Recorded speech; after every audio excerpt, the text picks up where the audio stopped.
Welcome to Beans and Breakdowns, a podcast dedicated to bridging the gap between specialty coffee and the heavy music community. On this episode, I'm joined by Tyler, vocalist for the band Year of the Knife. He also plays drums in the band Gridiron. So grab a fresh cup of coffee and wake the fuck up!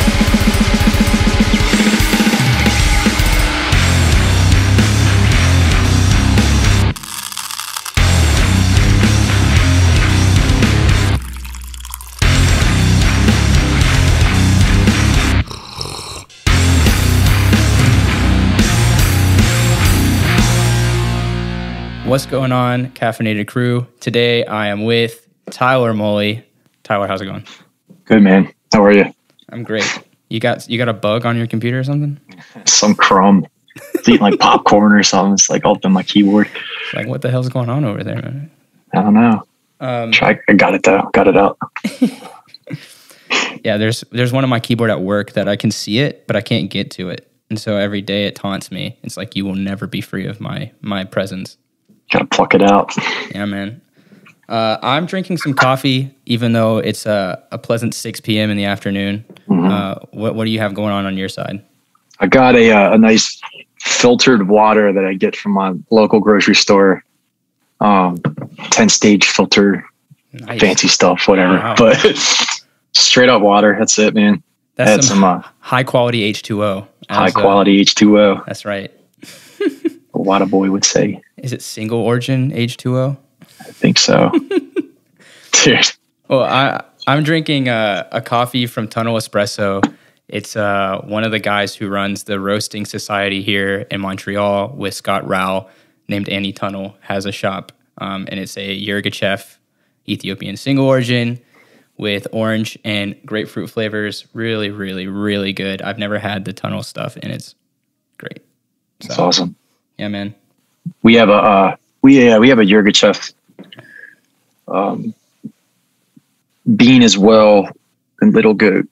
They got usually it's like raspberry, nectarine, and lavender notes to it. Mm-hmm. It's pretty good. So when it's freshly roasted and comes out, we put it in the buckets. It's like usually after like a day or two, it smells. The lid's on it. You open the lid, it smells like straight fruit roll-ups or that's great.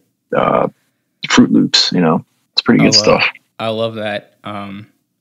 It's got caramel. It says caramel. I don't taste the caramel. So they're wrong. No, I'm just kidding. Yeah, it's funny that you bring up letting it rest for a couple of days, because I know dudes that'll let their coffee rest for a week. I'm I think that's a little bit maybe excessive. Yeah, usually I've always heard, my buddy Josh, he roasts at Little Goat. Usually it's 2 to 3 days. Mm-hmm. The bean starts to open up, gets a little oily. So, yeah, it's fragrant. It's good stuff. Yeah. My close friend runs a roastery here, and he's like, bro, just after 2 days, just drink it. So I'm going by his rules because he's my expert. 10 days is crazy. Yeah, that's I've heard people say 6 to 10 days. And I was like, nah, come on. You can't be that patient. Yeah, I get it. Don't want to lose all that CO2, Yeah. So you work production for Little Goat Roasting. Yeah. So what are some of the things that you do on the daily? How did you even get into that? I got into it with, I was introduced to the shop actually when it was opening back in 2017. And the shop was an old skate shop called Switch that I grew up at. And they moved, and that building was vacant for a minute. And then Little Goat came in. And I had a friend introduce me to my friend Olivia now. And, she kind of runs the whole operation with our friend Joe. And so, I was like, hey, I'm an, artist, yada, yada, yada. And it was just putting ideas came up, I would update the chalkboard or something. And, I started hand drawing on these bags, dude. I would stamp them. I'd hand draw the design for 10 to 20 bags, and it would be, a daily thing. And we stamped it back as well. And we fill out the profile handwritten. Mm-hmm. So it was pretty like consistent work. Then we had to find a better way to be more efficient. So now and then we started doing stickers, and I just did all the designs digitally. So we get them printed, and then we still stamp, we still place the sticker on there, and then we still handwrite the profile on the back. So, what am I trying to say here? It's, you do a lot of drawing. Yeah, dude, it was discipline for sure. So, but the production side to it, it's like, basically we have wholesale accounts, with grocery stores, local, breweries and things like that. And we have the same kind of few customers weekly. So I do about, up to maybe 70, 80 bags with separate orders. And so a lot of it is like not conveyor belt stuff, but it's like count the bags, stamp them front and back, sticker them, fill out the profile, barcode them, fill them with beans, heat seal them, tag them, and that's it. And they put it in a box. And I never really broke it down like that. I don't mean to punish people, but I figure I'd, give the step by step. No, it's good. I find all of that really interesting, especially with small roasters. I don't think a lot of people understand how much hand work is actually in a lot of that shit. Yeah. Because even my buddy who runs a micro roaster, everything they do is by hand. So if you go in and buy a bag, they'll be like, which coffee do you want? They'll take the bucket, take a bag, put it from the bucket fresh into the bag, weigh it out, seal it, and write what's on, like what it is on the bag. Damn. Yeah. So they go straight from the roaster into the bag. It's in the bucket resting, but if it's not a wholesale account that they're delivering to, and then he does micro lots too. So those are like pre-sealed and like a branded bag, but he just has straight up brown bags with the stamp on it, and then they'll write like Mexico or Ethiopia, and then weigh it out, hand it to the customer. Oh, that's dope, man. Yeah. Yeah, that's what we have too. We have like the craft brown bag, Mm-hmm. Simple stuff. But yeah, I know that you do a lot of the art. I saw from a while back, you did that Rwanda, like sticker design, and then you just finished a mural on the side of the shop, right? Yeah. And on the back. So I posted that picture months later, but I actually did that in the summer. Mm-hmm. And, the idea was up in the air, and like Olivia was like, hey, I want you to paint the back, just have a mural, because the skate shop before Little Goat was basically covered in graph. Like it was all, that was like the culture of skateboarding with graffiti, and like, but she's like, she still wanted that, attachment to it. So, I just kind of did whatever. And obviously I had to put Little Goat on there. So, I just covered it in flowers and crazy cartoons. And so I did that for about 3 to 4 days, and I was there at night and just kind of chilling and looking at it and picking at it. And, I cut my hair in the process of it. I had really long hair, mm-hmm. and it was so hot that, I took a break, got my hair cut, came back, and I was like bald pretty much. So it was cool, man. It's a good time. I love especially when coffee shops allow like people that are invested in the shop and that work with the shop to really display like their creativity and freedom. So I think it's cool that you're with a roaster that's just like, have at it, like do whatever the fuck you want. Seems like they give you free reign. That's really cool. Yeah, it's fun. And like most of the time, whenever they have an idea, they just, hit me up, and I'll, work on it for about a week or two and pass it back and forth. But it's good stuff, man. In some of the artwork, were you an illustrator doing art first, or was the coffee? I guess you kind of mentioned you were drawing the board, so. I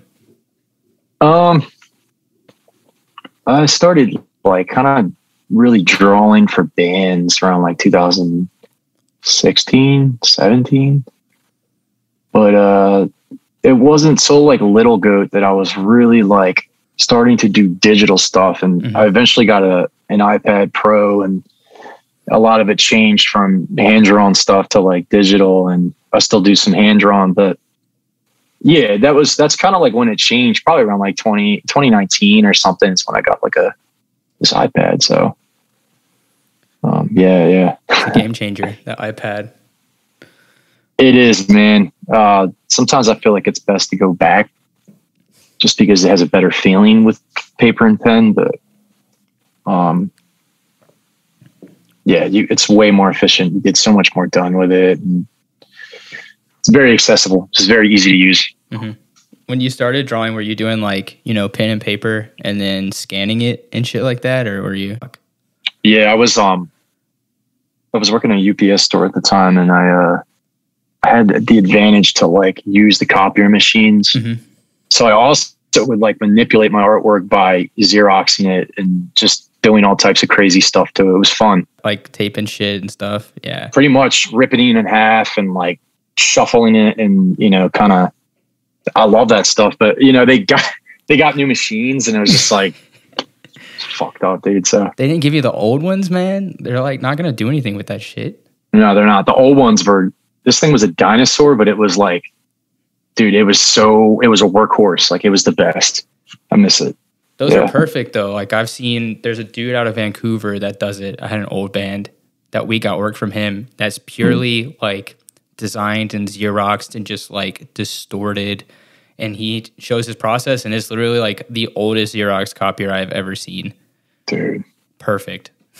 I love that. And I know like some people that have gotten them at like, off of Facebook Marketplace, and you get them and they're just fucking broken. They don't even work, but they get lucky, I see some really cool, I see some really cool stuff out there. Like a lot of the gate creeper stuff. Like I knew you were going to. Yeah, but dude, it's perfect. Like that shit is like, I forget there's a kid that did their flyer recent, like that, the tour they're on now did their tour flyer, but he's amazing. And he does like all this old school, like Xeroxing stuff. Like I don't know. It's Chase. It's the vocalist. Yeah. So I know Chase does it, but there was a kid that actually did the flyer, the red one. Yeah. Like the pink with like the executioner on it. Yeah. I'm pretty sure he did. I found it. I follow him on Instagram. But, damn. Yeah. Chase's stuff is crazy. Yeah, I have my only Gate Creeper shirt is a Chase design. Like I specifically got it because it's like Xeroxed out, like just this weird ass image that you can barely tell what it is. Dude, I fucking love it. It's the best stuff. Yeah, I was watching his Santa Cruz. He did like a video of Santa Cruz not too long ago, like a Cribs thing, and he was like showing how he does some of this stuff. Oh, really? Yeah. I didn't know that. You should check that out. Yeah, I'll check that out. That's cool, man. Yeah. Like has the original paintings and shit too that he works on. I like that, man. That's seeing the process, like people's process. It's good it gives you perspective because you're so stuck on your own stuff, It's good to see other things.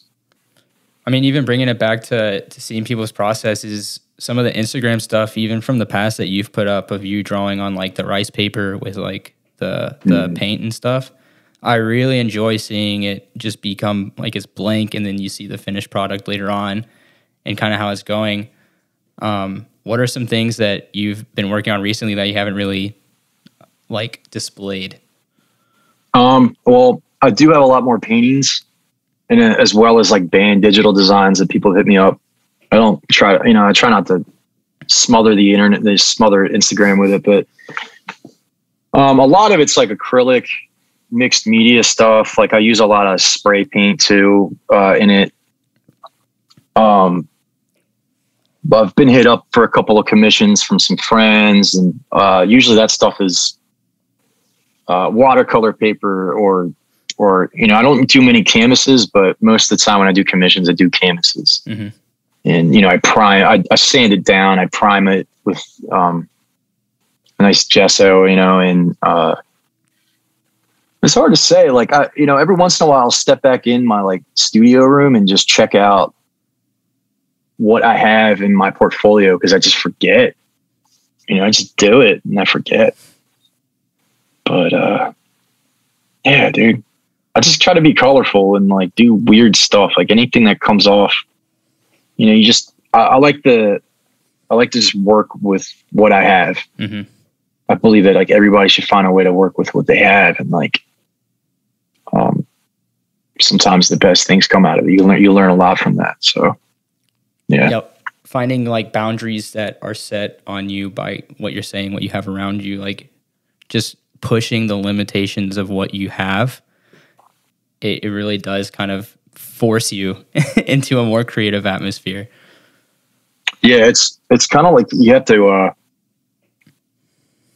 like you say, like boundaries, like we really have to just not control. Like if anything, like since I've done this stuff, it's taught me to just like a loss of control. Like everyone has like a kind of like a controlling aspect to themselves, you know, but like I just do it. And like, it can't be perfect, man. So sometimes it do be what it is. Yep. It is what it is. Straight up. Yeah, man.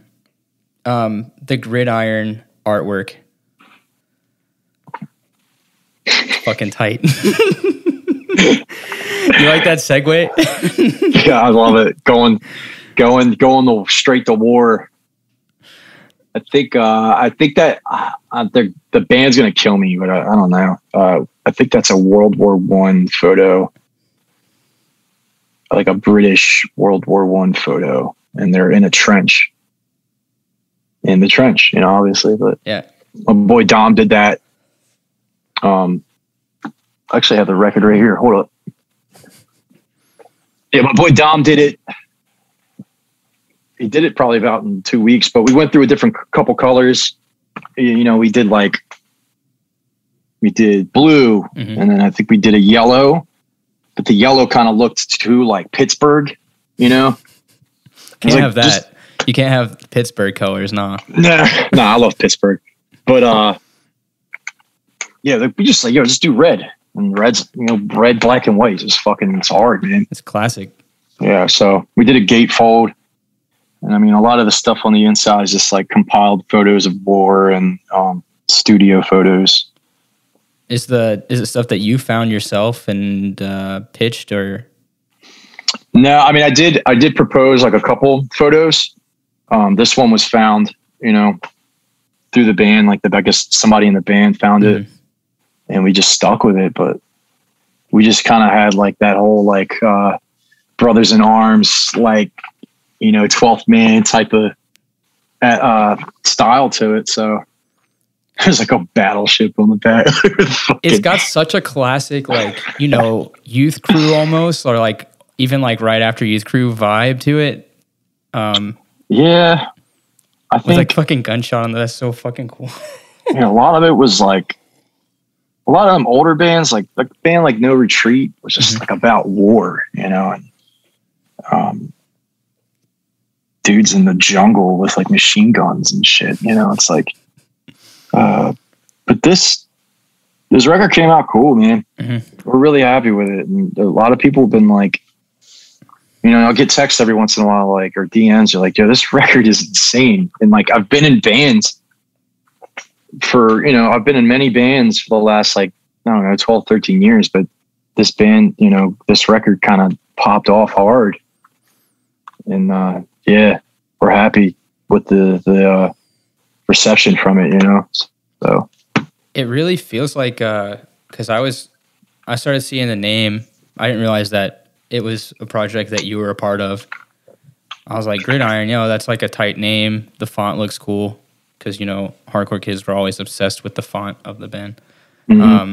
But like, then I heard the music. I was like, shit, this is some of the hardest shit I've heard in a long time. But like really, really, it wasn't like sloppy, you know what I mean? Like it can be hard and like loose, but it was so tight and hard at the same time. And then watching the live videos, like, I'm a drummer, so watching you play, it like makes me feel like because you add a lot of death metal-esque kind of vibes in the drums, which mixes up that like rap sections and bouncier like hip hop-esque sections. So I vibe so hard when I'm listening or like watching it. But yeah, I mean, y'all popped off so quick. It's crazy. Dude, yeah. I don't know. Like, it's good to have all those different types of like influences, you know. Mm-hmm. And you know, why not throw it in there? Like, Will he basically demo out tracks. Like, he obviously writes the riffs first, and then kind of like builds the skeleton, the drum, like the drum, like a very basic drum idea on I don't want to say like Logic or something, but he'll send me it, and like most of it kind of stays, but it's just like I kind of, you know, I just, you know, manipulate it pretty much to, you know, what I do, and like it becomes more of just like, I don't know. It's just me, I guess. Like, I don't know how you feel about, I've encountered where a guitarist will demo something out and be like, yo, like I demoed the drums out. It's like, bro, I have 4 limbs, okay? I can only play with those 4 limbs at a time. You got like some fucking 4-arm, 3-leg drum sections in here. Yeah, dudes will be sending you shit like with some fast double bass, like some like tech death double bass shit, and they're just like, dude, relax. I'm not doing that. Some people like it, some people don't. I like the way it is. And then, you know, I just play it and it eventually changes a little bit. Mm-hmm. You know, it's got your own spice to it. But like Trench is fucking crazy, dude. Like that song is, I remember us doing it, and Will flew out here from Michigan, and here in Newark, Delaware, like right down the street, we just kind of like wrote close to the whole album, but we didn't like write it. You know what I mean? We like we already had the tracks written, but it was the first time Will and me practiced ever. So, we were just down in X, who plays guitar too in Grid, and like we're down in his basement. Jake and Carl and X are just chilling, and Will and me are just going through. We went through, I mean, maybe like 6-7 songs, but Helta was the one song we wrote off the bat, I think. And, you know, it was the first first song I think Will and me wrote together. And, but yeah, I love that, man. Like when you just meet somebody and it kind of, the chemistry is awesome, and the rest follows, man. Like, you know, after that song, it's like the lyrics are built onto it, and the bass is in there, and the second guitar is like adding the whole life to it. So it's,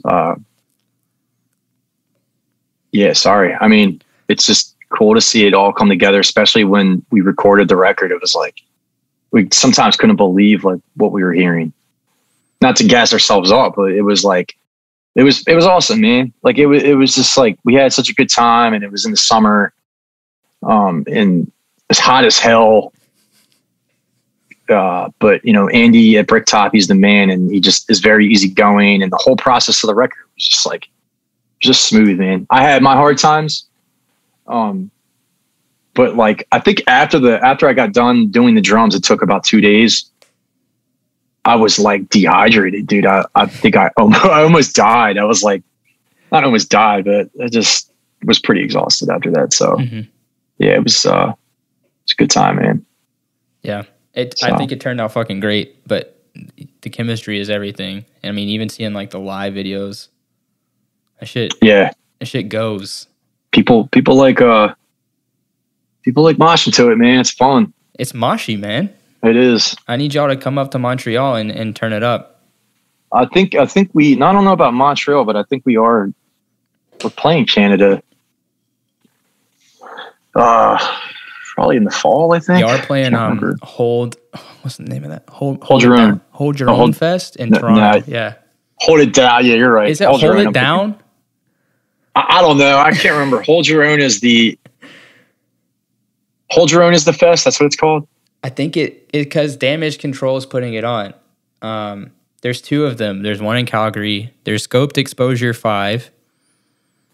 And that's Spencer's thing. And then he has a friend that does Damage Control, and she is it Hold It Down or it's one of those two? It's Hold something.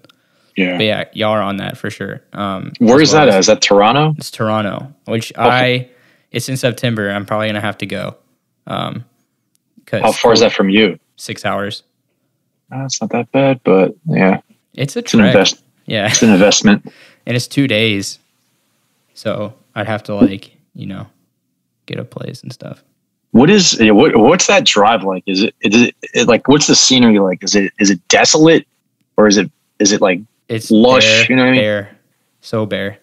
Yeah, that sucks. It's like prairie almost with like a few trees here and there. And then once you get over halfway, it starts to get like forest and then you can see like the lake and stuff. But up until then, it's super boring. So the first like 3 hours or so. It's like driving through Kansas or something, Yeah. So to talk about Gridiron and, of course, you're in Year of the Knife as well. It seems like for a while, I didn't even realize that you or Year of the Knife or anybody was from Delaware because I always associate y'all with Philly. Yeah. Is that like the scene? Was it more you're driving to Philly for shows or was Delaware, popping off just as much? Growing up, Delaware really had more of like it came and gone, but like it, comes around every 6 or 7 years, I feel like. But I grew up going to shows here in Delaware, and a lot of it was just like weird, kind of like indie metalcore stuff too, and like every once in a while there'd be a hardcore show, but there were more hardcore shows in the early 2000s before, I really got into, started going to shows in 2004, I think. But, so yeah. And a lot of the shows were in Philly and, we'd make the drive up, and I've met so many of my friends in Philly and in Pennsylvania, like, that a lot of the shows just happen there, So they got a good thing going, man. They've had a good thing going for many, many, many years. So we're very spoiled. And, there's Maryland too. And like from Delaware, it's an hour north to Philly. It's an hour south to Baltimore. There's DC, there's Jersey. Like, so it's, we're in a good spot, but sometimes I feel like it gets a little spoiled, Yeah. Yeah, man. Down south, if you're not close to Atlanta or maybe Orlando, it's like nothing. Yeah. I get it. Like anywhere in the Southeast, really, there's like 5 maybe cities, but they're all like 5 to 6 to 8 hours apart. God. Yeah, you're right. But yeah, seeing the shit that like, I even still watch Philly show videos. I'm like, how does this place exist? Like, how is this even a real place? It's so weird. Like, this is hardcore. First Unitarian. Man, I was just there. Yeah, if I ever went to a show at First Unitarian, I probably could die. Like, I could just die at that point, I think. Dude, it's easy to get to. It's not like, obviously far away, but I don't mean like easy to get to like wherever you're from, but it's like once you're in the city, it's pretty easy to get to. It's just like, it's just downstairs in the basement of like a Unitarian church, big old castle church. And I was actually just there when I was there Saturday. I was there Friday. God, get it together. Saturday, I was there for Gate Creeper, Narrowhead, 200 stab wounds. And then Sunday, I was there for Gulch's last show. Oh. Yeah, with End It, Field of Flames. This band, Moloch. They're from like Indianapolis or something, Indiana, Fort Wayne. And they're like crazy, like younger dudes. And then, damn, I'm terrible. Who fucking opened? But yeah. That venue is awesome. They redid the floors, but it's been like, there's just been decades of just energy built up in that place. And when it gets hot in there, it gets hot. Like the walls cry and you know what I mean? They weep, but I feel like the energy of every show that's been there since like the 90s, it's just stuck in there, and it just makes people, go off. So many bands, and it's fitting that Gulch played their last show there because it's like Bane's last show was there. like last formal show, in Philly at least, like one of their first, the last 3 or whatever. And then Have Heart played their last show there, like not even in Boston. It's fucking crazy. Dude, I mean, sometimes that venue is like a good send off. It's for a while they were doing it on the floor, and then they started doing it on the stage again. But that's crazy though. I remember the Bane show. I didn't get to go. I think I was on tour. But the videos were pretty bonkers, man. Yeah. Yeah. That was an emotional tour in general. Like any show you went to, it was fucking emotional. Yeah, Bane's always like, I felt like Bane was always like the emotional, like they were never known as like an emo type of hardcore band, but it's all about the lyrics and even the chords too, they kind of give off this like emotional, dark type stuff. So yeah, they were never like the tough guy band. No, I think they just fit on every bill. They could fit on any bill. Yeah. Yeah. Year of the Knife is one of my favorite current bands. I've watched so many of y'all's fucking Hate Fives, like from even one of the first shows back after the COVID pause was that one at Underground Arts, wasn't with like Cruel Hand and was it with no, it was one before, but it was like around the same time as that Death Before Dishonor show. Yeah, it's Cruel Hand, Death Before Dishonor. That's the tour we just did, but that was in Phoenixville. But that was a pretty crazy show. I'm trying to think. Like fall of 2021. Oh man, I can't remember. That was a while back. Anyway, but I was like, man, this shit, like really, really. And y'all had released Internal Incarceration very recently, which was sick. So yeah, 2020. Yeah, and nobody got to tour on that. So y'all didn't get to tour on Internal Incarceration on the release, did y'all? Nah, not really. I mean, we had these tours booked, and then all the shit got canceled, obviously. And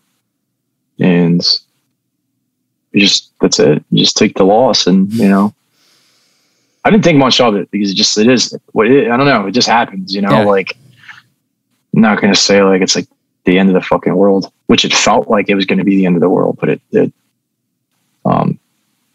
yeah, record just, we couldn't shine it enough. We couldn't shine it as much because due to the difficulties of all that stuff. And, but yeah, I mean, we played many shows in Philly. I'm trying to think though, but yeah. So, I mean, we're writing some new stuff and it's going to be cool. Hopefully, we have a tour with full US for booking this summer. We go to Europe next month in June. And my passport's expired. I have to get a new I'll fucking see, man. Bro, you better get on that too, man. It'll take like 2 months. And I know y'all are playing Outbreak, so you got at least till the end of June. Yeah. I'm gonna get it expedited. Yeah, 2021. I'm looking at it right now. Expired. You gotta go to the office and all that shit. It sucks. I got some good miles in this one. It looks cool. But yeah, I don't know. We'll figure it out. I'm stoked. I'm seeing y'all at Outbreak. As soon as they announced that they were having it in 2022, I bought tickets like in October. You're going out to the UK? Yeah. Holy shit. I've never been to the UK, and it was like the first festival that they had announced that was coming back. So I was like, I've been wanting to go. To me, it feels like a great underground festival that's still like really true to itself. And then seeing like a lot of the bands that were announced on it, like Basement is playing Color Me and Kindness all the way through. That's one of my favorite bands. You're talking about Basement? Yeah, I love them, man. And then I think Madball is also playing, which is, you can see Madball if you're in New York on the right weekend, but... No, I think seeing Madball in like certain environments is like that'll be fucking crazy because, it'll it'll be cool to see old heads go off, especially like old UK like hardcore dudes come out for that out of Mosh retirement or something. But like, you know, there's a lot of younger kids too that love Madball, and yeah, it'd be interesting. There's so many bands on that thing, dude. Like, so I know Turnstile's on it too, so that'd be huge. Yeah, that's one on the list too, because they're on tour. They're not coming to Montreal, but they're playing Toronto. And Ceremony's on that tour, and they're doing, on their off day, they're playing Montreal with Akulu and Truth Cult. So, damn, aren't they? I think they're on tour right now. Ceremony, yeah. Ceremony's on that Turnstile. They're doing the U.S. tour with them. Yeah, them shows look crazy, dude. And Citizen, like, this is a kind of a cool but weird bill. Wait, so Citizen's on that one? Citizen, Ceremony, Akulu, Truth Cult, Turnstile, and there's like another band, I think. Like, it's like two words that are the same word. I can't remember what it's called. They're the opener, I think. But yeah, shows look crazy. But I love Turnstile, and I'm not ashamed of it. So, dude, that'll be dope. You know, to come out to the UK, it'll be crazy to see them out there. So it's gonna be cool because for 2 years, no American bands really have gone over to the UK. So you better believe the UK scene's about to go way off. Yeah, the border controls, they're gonna be fucking crazy. They're gonna be like, why are all these bands over here? It's gonna be great. I'm super excited. I've like met some homies from Scotland in like the UK recently that are gonna be there, so I'm super stoked as well. Good dudes, man. I love them. No, couple Scotland heads. Big Cheese. Yeah, where's Big Cheese from? Aren't they from Leeds or something? They're from Leeds, yeah. Yeah, it's like higher power area. Chubby and the Gang is playing. Chubby and the Gang. It's good shit. But I'm stoked that I'm finally going to get to see Year of the Knife after all these years. Yeah, we played Outbreak probably in 2018. And that was awesome. You know what I mean? Kids over there, they were eating up like the whole like Eurocore kind of, you know, the Kickback Archangel kind of shit. You know, that's like, so we went off and it was dope. It was cool to see that. Besides the tours and, you know, fest season's coming up, Year of the Knife, is there anything else on the docket? Any new music?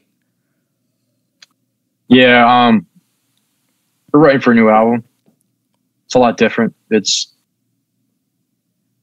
pretty menacing for sure. It's fast. It's very fast, and I'm not really sure what I'm gonna put to it because I just write a lot. I write a lot of lyrics. I just have so much. So I think more about this time with writing these songs, it's going to be like more about the rhythm and the structure, and then whatever words fit those structures. And like, but you know, I've sat in this past practice we had, and it's pretty crazy, man. I love it. I love the direction of it. So I think people are going to be stoked. Yep. I always think of, especially past stuff, it's just so like raw. Like, it sounds great, but it's such a raw feeling and a raw sound, especially like y'all still do intros, which is sick. Intros are important, bro. I've heard you say this before, but I only bring it up because I feel so strongly about it. It's like, let us know what it's going to be. Yeah, I don't know. I just think it's cool. Like, it's a representation of your style in 45 seconds. Yeah. And I think it's, I don't know. Not every band should do it, but it's just my personal opinion. So, Yep. I love it. Here in Y.O.T.K, kids are fucking killing each other, piling up just to stream 4 fucking letters. That's dope. That's it, dude.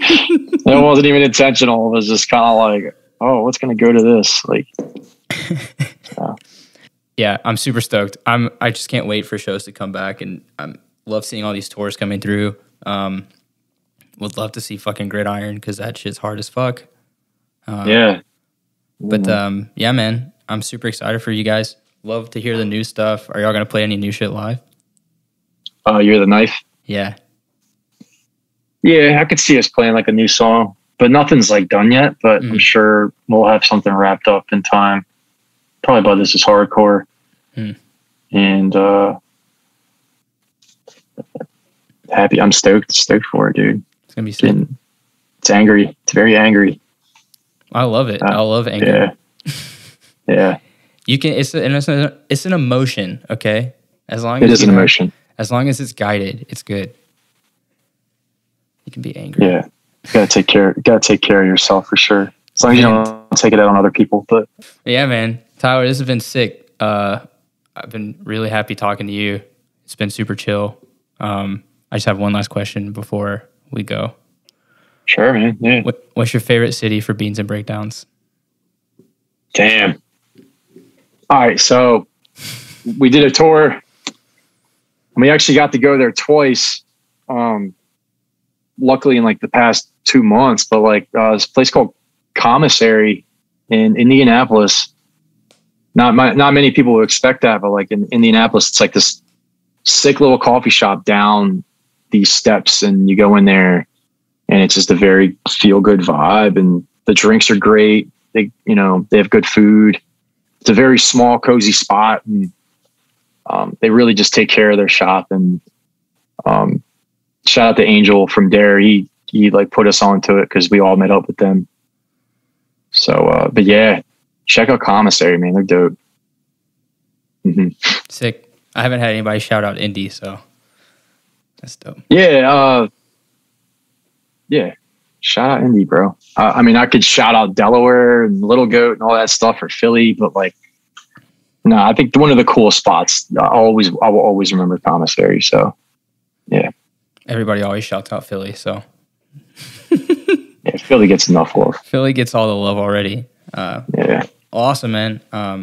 Really appreciate talking to you. I know I'm tired from the day. You're probably tired. Yeah, I still got a lot more to do. So fuck. Yeah, I gotta say, dude. We'll call it quits. But I appreciate you hanging out with me, man.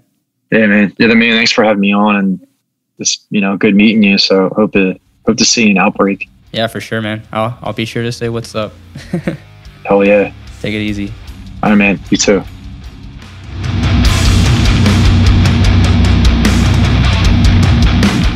Thanks for listening to this episode of Beans and Breakdowns. I want to say a huge thanks to Tyler for hanging out with me on the podcast. Be sure to check out No Good at Goodbyes from Gridiron, as well as Internal Incarceration from Year of the Knife. If you've enjoyed the podcast, please subscribe and leave a review. You can also find out more information about the podcast by following us on Instagram at Beans and Breakdowns or on the web at beansandbreakdowns.com. Until next week, stay caffeinated and wake the fuck up!